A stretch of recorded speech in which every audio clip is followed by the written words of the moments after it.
We have been talking about tokenization for months now because, again, tokenization is going to simply be one of the biggest things that happens in the entire crypto space for the next 10 plus years at least. The next one after that would probably be maybe quantum resistant technology or just quantum advancements.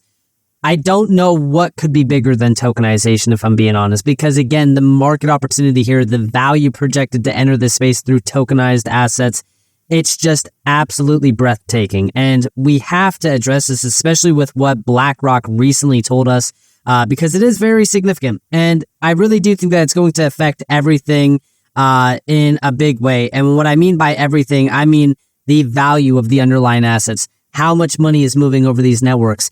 I mean, everything that you could think of, tokenization is going to completely affect it in a big way.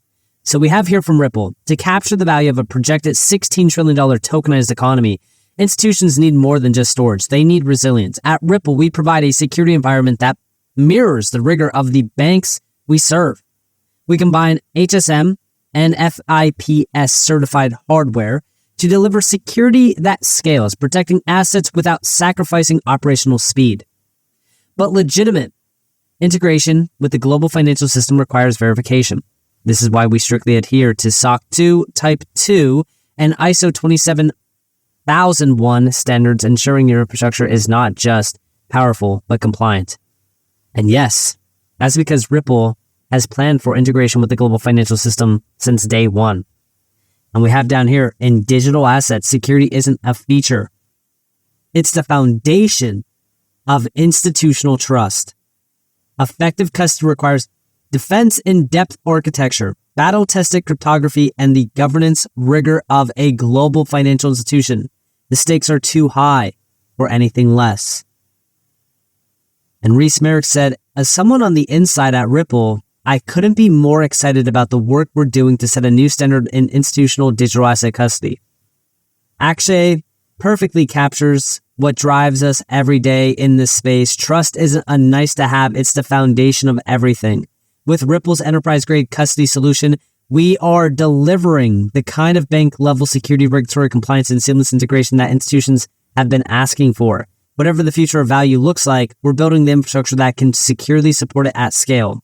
This isn't just technology, it's the resilient backbone the entire industry needs to move forward with confidence. Let's go.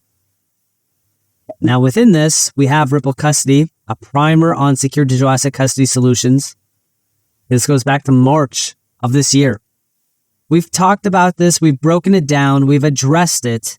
The main thing that we are looking at here with major custody platforms or solutions, we look at what has happened in the past around crypto, the bad taste that it has left in everyone's mouth. It's not even just institutional players, right?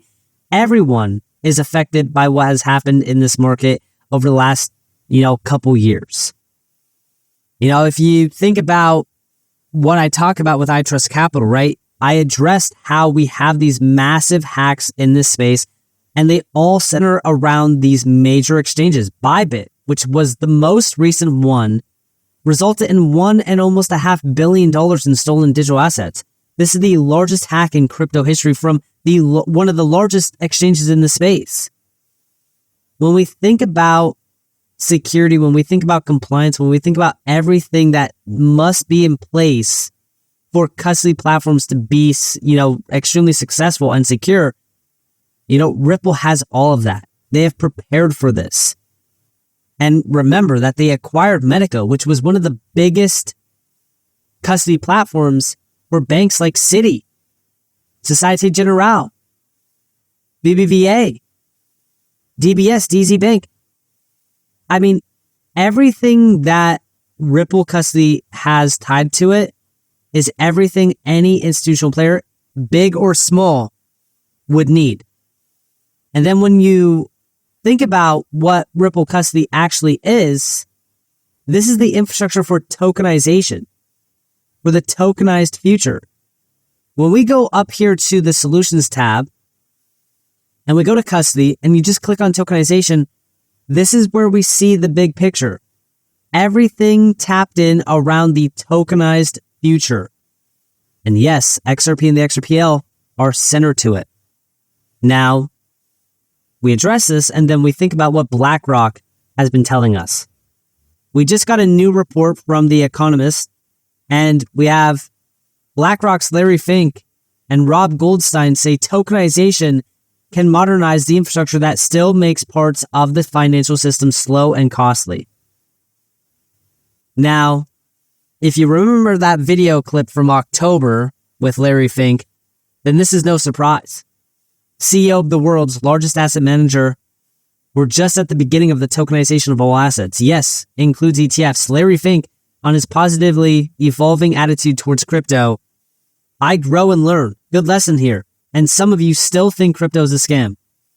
Crypto exchanges are not safe. It does not matter the size of the exchange either. Bybit, the fourth largest crypto exchange by trading volume, recorded one of the largest crypto hacks in history back in February, where $1.4 billion was stolen. And if we're looking at some of the top 10 crypto hacks in history, most of these are resulting from major exchanges. So where do we store our crypto outside of cold storage devices? Well, iTrust Capital offers premium custody accounts, which is one of the safest places to store your crypto because these are fully closed loop systems, which are designed to isolate and protect assets. And the best part about this is that if you are holding digital assets on their platform, they can only be withdrawn in USD linked to a US bank account, which means no external wallet connections can happen, which reduces the exposure to phishing or unauthorized transfers. So if you guys do want to tap into one of the safest places to lock up your crypto, you could sign up utilizing my link down in the description below right now, where you deposit $1,000 and you get a free $100 funding bonus today.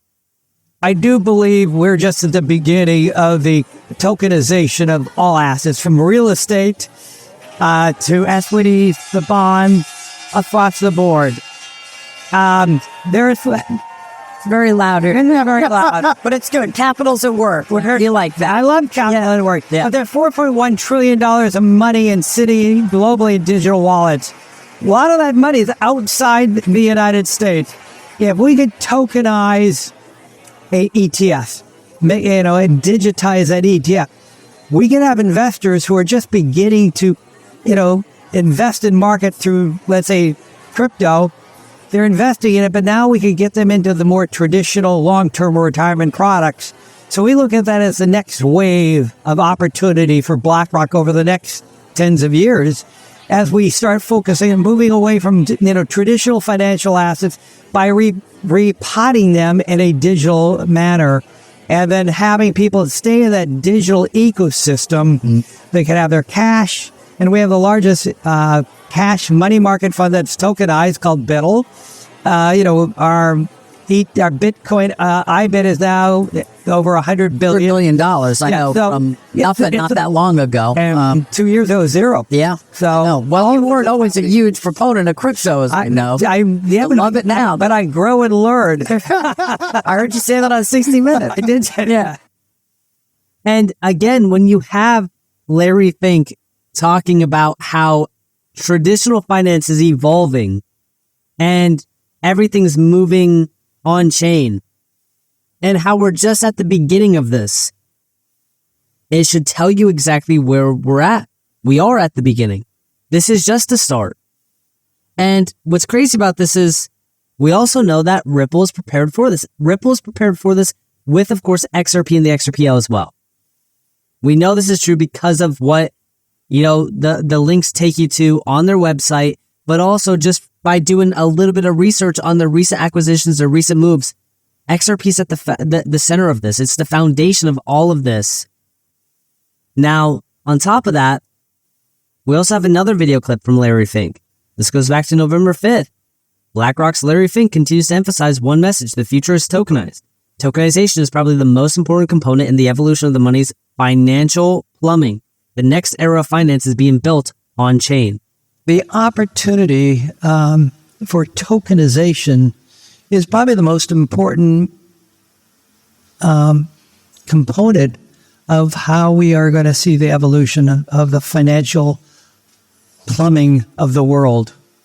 And the reality is, if we could tokenize all our ETFs, all 5.6 $3 trillion of our ETFs and provide that in a digital wallet. You could seamlessly, without fees, going from a digital currency or a stable coin or whatever that may be in your digital wallet and buy bond or stocks. And I believe that is going to be the future. So, again, we have multiple video clips of Larry Fink telling us exactly what's coming. And most people are still asleep at the wheel. Here we have from The Economist, tokenization is shaping the next evolution of global markets.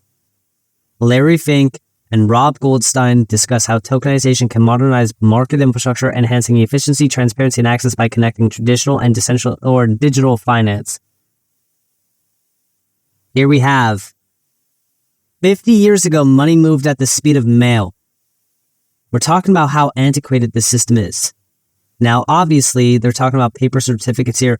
But then in 1977, a technology called SWIFT brought standardized electronic messaging between banks, cutting transaction times from days to minutes. Today, trades between New York and London execute in milliseconds. Now, finance is entering the next major evolution in market infrastructure, one that could move assets faster and more securely than systems that have served investors for decades. And then they start by saying it started in 2009 with Bitcoin. A few years later, the same technology, the blockchain, sparked something even more transformative, tokenization. They even say that, with tokenization, this takes leaps ahead of what SWIFT ever made possible. This is where you see the big shift here. What's even crazier about this, right, is that they say much of the early adoption is happening in the developing world where banking access is limited. Nearly 3/4 of the crypto holders live outside the West. Meanwhile, the economies that built modern finance, America, Britain, and the EU, are falling behind. So now we have BlackRock urging these economies to really start becoming dominant in this space. And they need to start pushing forward. If history is any guide, tokenization today is roughly where the internet was in 1996. This is from BlackRock. I mean, this is blowing my mind. This should blow everyone's mind that BlackRock is telling us that we are in the 1996 era of the internet right now. This should show you where we're headed. Tokenization can modernize the infrastructure that still makes parts of the financial system slow and costly, bringing more people into the world's most powerful engine of wealth creation, the markets. But as 1929 taught us, every expansion of access must be matched by updated safeguards. Tokenization must do both, move faster and move safely, building trust as it goes. This truly is the new financial system. This is the largest opportunity that we have in front of us. This is going to completely reshape everything that we know of forever. Now is not the time to sit around complaining about price action. Now is not the time thinking about wondering, I wonder if this is going to be the future or not. Now is the time to lock in and listen to what these big players are telling us. These are some of the largest players in finance. They are the biggest names you can think of. And they are telling us exactly where things are headed and exactly how big things like tokenization will be. Now, on top of that, I want to end off this video with what Reese Merrick told us. The digital future demands unified infrastructure, not piecemeal solutions. Ripple is building infrastructure that will enable global finance to go on-chain. Payments, real-time cross-border payments utilizing XRP, RLUSD on the XRP ledger. Custody, bank-grade security, for managing private keys and digital assets. Tokenization, turning real-world assets into highly liquid digital tokens on the XRP ledger. And Prime Brokerage, institutional platform for clearing, financing, and OTC execution across digital assets. And we still have Rail Financial, G Treasury, and Palisade to officially join the party. But when we think about what Ripple has created here with everything that Ripple has in place and what we're hearing from BlackRock, Ripple and XRP are fully equipped to enable this new system. And in my opinion, will be crucial players in not only enabling the future financial system, but building core infrastructure for it. This is something that everyone should be paying attention to, especially if you hold XRP. Most importantly, this is what you should be looking into. This is what you should be focused on. The future is extremely bright for these utility-based projects, and XRP is at the top of that list. So with that being said, I hope that you guys enjoyed this video.